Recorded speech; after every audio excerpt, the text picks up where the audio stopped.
মানে আমরা আপনাকে জান্নাতে যাওয়ার রাস্তা দেখাচ্ছি।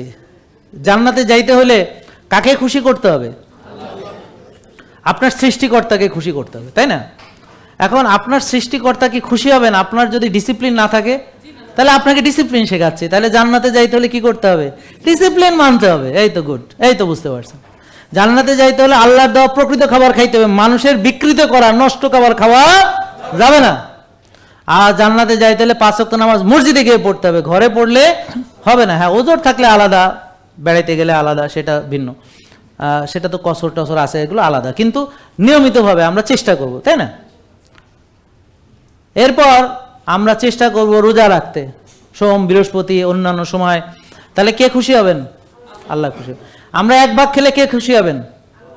আর যদি এই পর্যন্ত খায় আর এত বড় বুড়ি হয়, কে খুশি হবে? ইবলিস। হ্যাঁ, তো গুড, ইবলিস। কারণ ইবলিস কোনো দিন আপনার ভালো চায় না, আপনাকে রুগী বানানোর জন্যই সে তার জাল বিস্তার করে রেখেছে।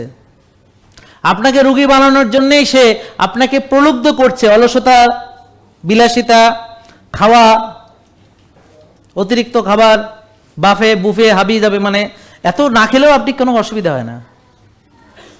যেমন ধরেন আমি কালকে সিলেট থেকে রওনা দিয়ে এসেছি, হ্যাঁ, এখন ব্রেকফাস্ট করেছি আমরা একটু দেরিতে, এবং ওখানে গেলে ওই যে ফ্রি ব্রেকফাস্ট, তবে আমাকে ওই যে শেফ উনি আমার তেলে আমার ঘিতে উনি আলাদাভাবে আমাকে রান্না করে দেন, নিজেই করেন, এটা ভালোবাসা থেকে করেন। ওনার ওয়াইফ ফলো করে, উনি ফলো করে।